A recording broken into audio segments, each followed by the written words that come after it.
Alright everyone, here we go. Another week in this podcast. I need to come up with some more material coming up because I've gone through all my back stock of material.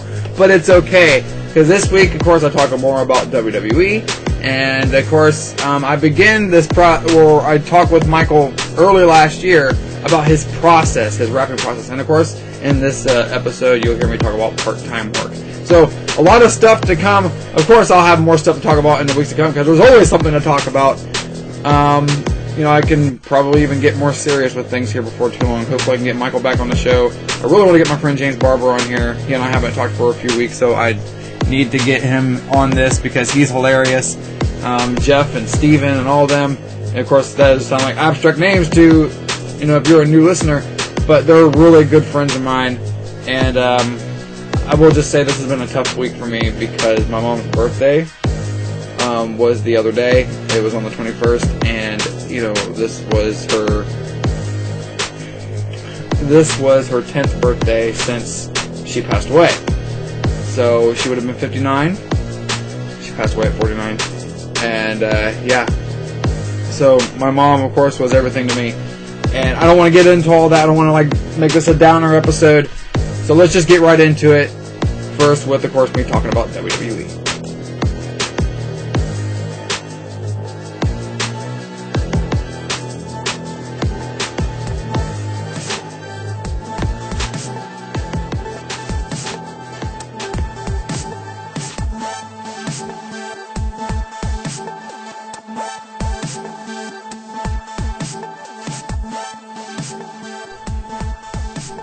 And this has been another week of WWE.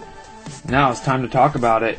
Here we are, April 18th, 2022 through, of course, April 22nd, 2022. So let's start off with the honorable mentions. Raw dominates the honorable mentions here, just a little bit of a spoiler alert. Starting off with Austin Theory defeating Finn Balor for the United States Championship. I was there live with my kids when Finn Balor won the U.S. title on this reign, and that was pretty awesome. And to see that title reign come to an end that my kids and I saw live was kind of bittersweet because I like Finn Balor, but also I really like Theory. So Theory, of course, becoming the new U.S. champion, getting the public, visible endorsement from Vince McMahon. He's going to go some places, and I couldn't be happier for Theory. He's a great talent. He can be funny. He can also be someone that you hate. It's just, he's really talented. So, definitely going to see him go places. Next, we have, on honorable mentions, Cody and Kevin Owens. This, of course, the match ended in a countout. But that's also because of the story between Seth Rollins and Kevin Owens. Kevin Owens said, "This is your fight, I'm leaving," after Seth Rollins basically tells him to get his fat ass in the ring. Some people, of course, have been like, "Oh my god, I can't believe you said that." But, they're heels. Shut up. But this was a really good match up to that point. Cody, of course, has the crowd behind him. And, yes. Is there a little bit of division starting? Of course, because fans just cannot agree on who they cheer or boo for. It's quite annoying, but I'm really into Cody, and I think he's definitely off to a great start in WWE, and just, Raw has been top notch, especially since WrestleMania season started. Just, the best, it's become the A show again. And that's not to say SmackDown sucks, it's just to say that Raw's just been that good. Alright, last honorable mention, the lie detector segment with Ezekiel and Kevin Owens with Chad Gable. Of course, it preceded the match between Chad Gable and Ezekiel, which was pretty decent.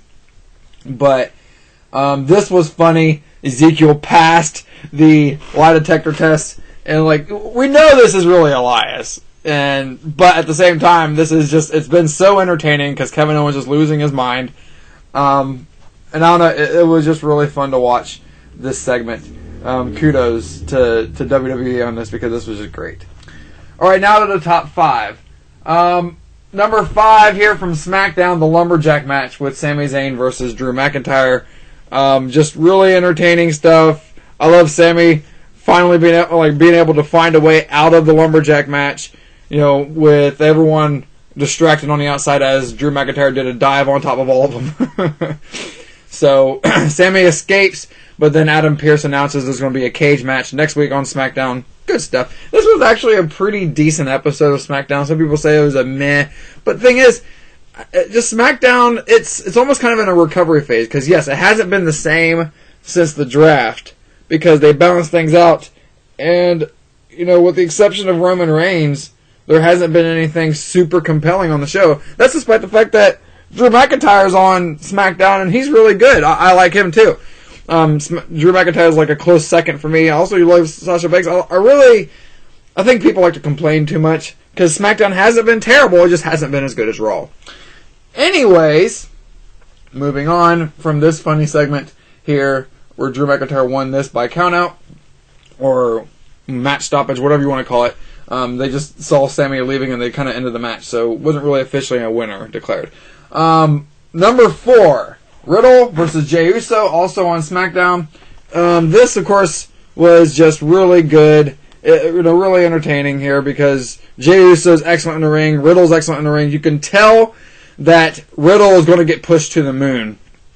But you could tell how much McMahon must really like him, because Riddle is constantly featured in top-notch segments. Former U.S. champion already, multi-time tag team champion already. He's just a great guy, and I cannot wait to see where he goes. I love Riddle. He's one of my favorites. But, of course, Randy Orton's having the time of his life. You'll love to see it. And, of course, this is building up to what I believe is still going to be the Usos unifying the Raw and SmackDown tag team titles. I'm looking forward to Backlash. I can't wait. Alright, number 3 from NXT.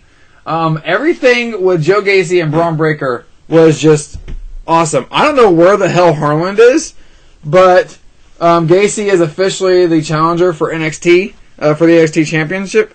And I don't think Braun's going to drop the title to Gacy, but this is at least a compelling story.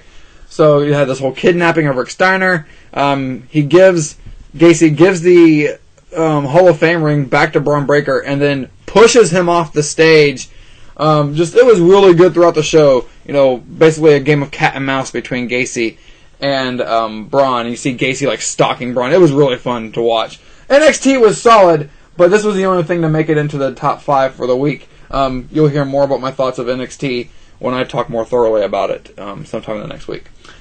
Alright, number 2, Edge and Damian Priest, with a little vignette, sort of vignette promo in the back here. They're sort of, you can see they're building this stable, and obviously this is right now centered around AJ Styles versus Edge, because of course in this little segment you hear basically confirmed that Edge and AJ Styles will go at it one more time at Backlash. It's going to be fun to watch. The match at WrestleMania was really good. I enjoyed it, and I'm looking forward to the sequel of their match.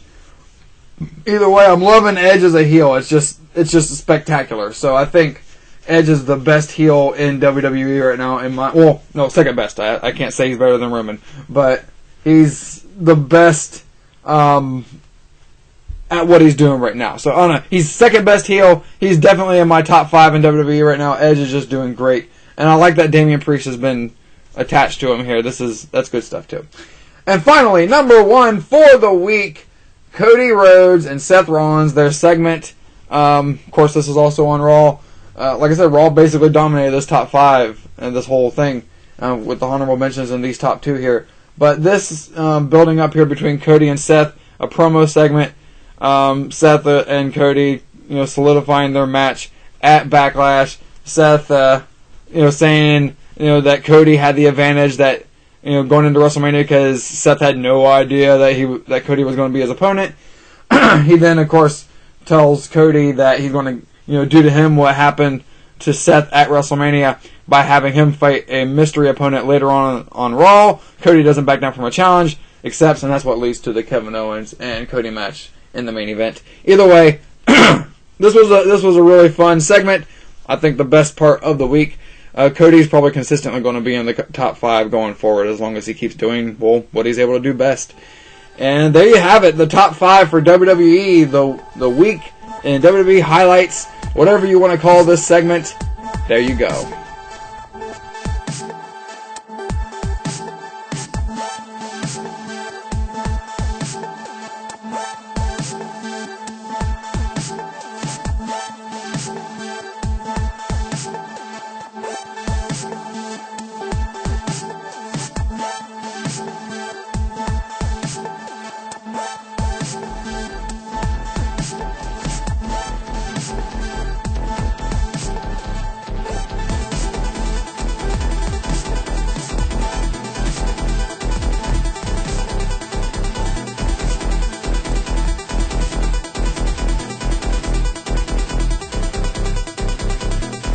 Hey, while you have some time, make sure you go to my website, danielcrawford.org. You can check out all these links that are on there.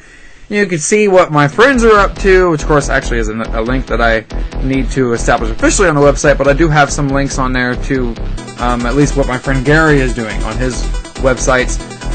And of course, you can find the Blues Highway podcast through this, through that link. You can find, of course, what my siblings are up to and all my various projects. Check it out, danielcrawford.org.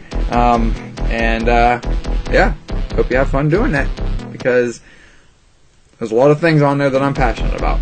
So, there you go.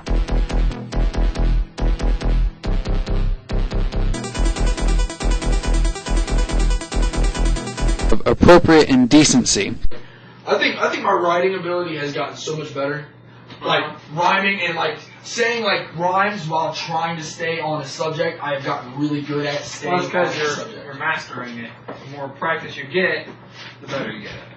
Yeah, because like that one, like a lot of those, I had a thought in mind, like the whole execution and inhumane. I was thinking about like pretty much what I mean with that rhyme is like going against the norm, where like society makes us think of certain people as lesser or whatever, like or the way you look.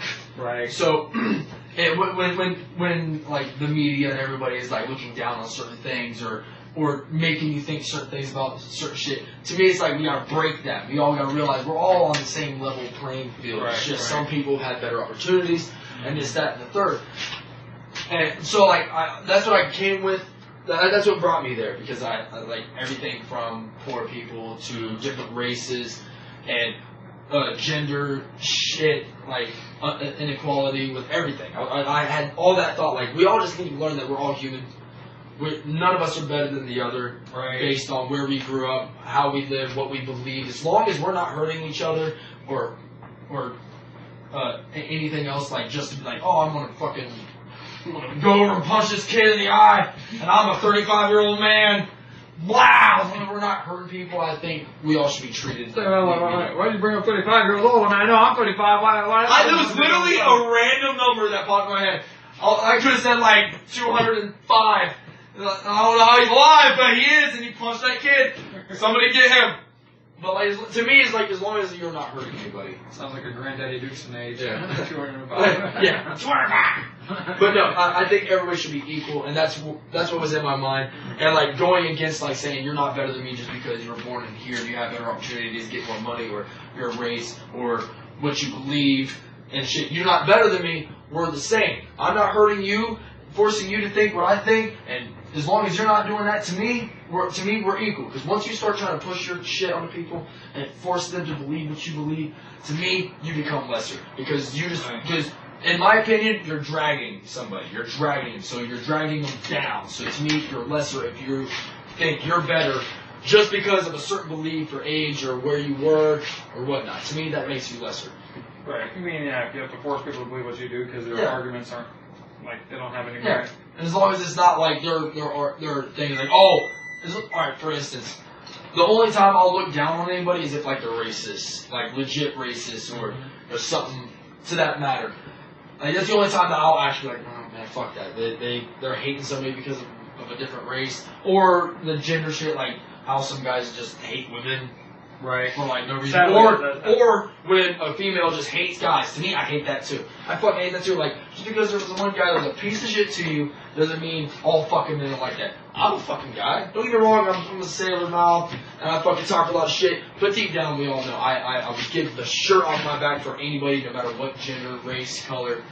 Well, race and color than that. But religion, I don't care. If I can help somebody. You say race and color. Someone could be of a race and be like. Alright, all pigments. Right. All pigments. All pigments and backgrounds, religion. Yeah, I don't care where you're from. As long as you're not hurting me, if I see you in need, I'm gonna fucking help you if I can. Right. That's what made me think about this, because like, if you break that and like you tell society like, oh, don't think of me don't think of me as a lesser person because of something about me is not the norm or seen as beautiful or cool or what. I don't like that look down, so that's the reason why I made that line. Let it loose, then face persecution, possible execution for breaking this illusion. I find inhumane. I don't find it. That's talking about what I was talking about. Right. That's what I thought of exactly. Society tells lies that we pass idly by. Why do we not see eye to eye? We're the same in the pain, because that judgment has caused people to hurt others, or just the people that are being judged like that has hurt themselves, or feel hurt because they're not seen as equals of any sort. So it's like society tells lies, telling you those lies, and telling you how something better that we pass by idly. Obviously, I just switched idly by around, so it would rhyme better. Right. Why do we not see eye to eye?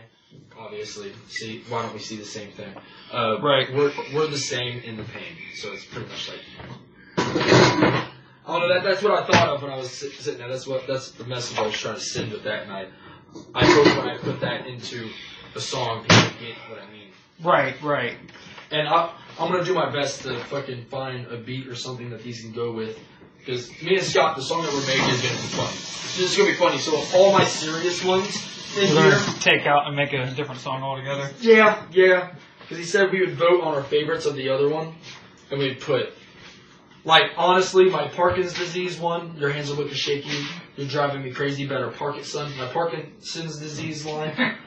That's what it is. Think about it. Your hands are looking shaky. Yeah, I know. You're driving me Parkinson's crazy. disease. Better park it, son. I just like how nonchalant you were about saying, like, yeah, I mean, my Parkinson's. Well, obviously, I feel bad for people that have it, but it's a clever run. Your hands are looking shady. You're driving me crazy. Better park it, son. It's technically two double entendres in one, because you're driving me crazy. Right. Better park it, son. Yeah. Parkinson's, park it, son. Parkinson's disease. Park that thing that you're driving. Yeah. Yeah. Bah. So 2 in 1. Sack. Just slaying those rhymes. Looking hella shady, flow surely amazing. Don't mock it, son. I wasn't actually thinking like the moccasin, but Scott made that in there with that. I was just thinking about the Parkinson one. I was like, yeah, that's fucking dope. I was like, man, let's do that. Just make it. And I wrote it down, and I put that line in there, and then that's how this was made. That's actually how all of this was made. I told Scott about that line. He's like, we should do that.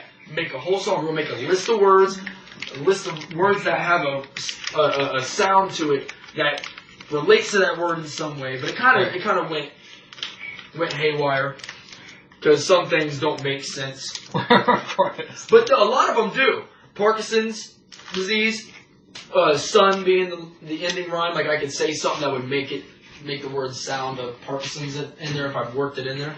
Which Scott didn't do. I think he actually just straight out said Parkinson's. I have to look at his rhymes. Again, I haven't done that. And then moccasin, obviously, having son. Because it's all double. Paranormal and female, we said boo. Yeah. It's paranormal shit. Scary. You go, boo! Oh! Laundry and poker, both of them are fold because you fold laundry. And if you have a bad hand, you fold your hand. Right. So that's what we made there. Soda and daisies, obviously I already mentioned this. You call soda, or you call it pop, so pop. And also daisies, mom and daddy had a baby, hey, pop! Hyena and Rice Krispies. Cackle. I wanted to put crackle for Rice Krispies because obviously snap, crackle, and pop. You don't say snap, cackle, and pop. Right. But, it's just a play on the words in that case. yeah, but like I said earlier, and that's kind of where it said, like, you don't have to say the rhyme word exactly. Right. Just something that rhymes with the rhyme word. Mm-hmm. Stellar and crest. A crest is also a word for, like, a medallion and shit. Yeah. So, shine for that. Stellar, stars shine. They're obviously interstellar. Yeah. Bodies. So, memory and Girls Gone Wild. Both of the rhyme word is flashes. Suicide and penis. Were those two. The rhyming word is hanging. Puppet and proctologist. The rhyming word is sodomy. Ranch and pudding, creamy. Bench and newspaper, press, sex. And shotgun, pump. War and horseman, not war, but Peace and Horseman, war. Impala and MVP. I wasn't too big of a fan of this one, but Bala. Oh, MVP as in the wrestler MVP. No, MVP as in most valuable player. Yeah, I know, but that's...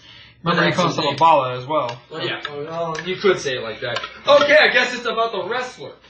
It could be. In my rhyme, I actually mentioned being rap MVP, Yeah. lyrical hooping, hose holler for $1, but I ain't got nothing for a squalor.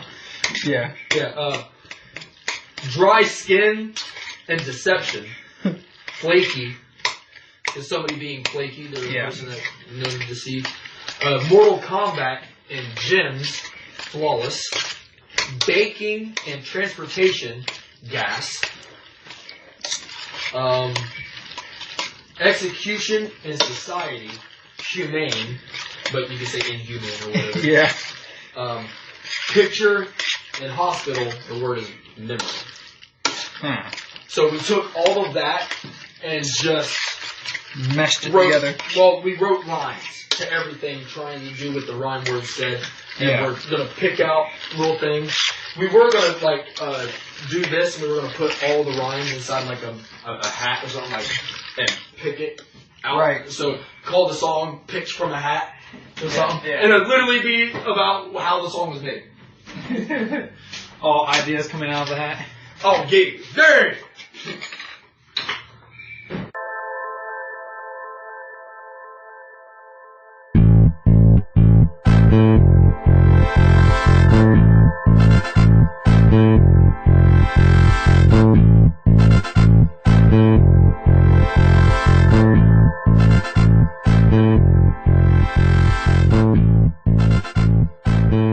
Something I've always wanted to rant about, or, address in one way or another, is the issue of part-time work. Part-time work and temporary work. I'll talk about temporary work another day, but it's connected to this in its own right. And we'll go more into this subject at another time.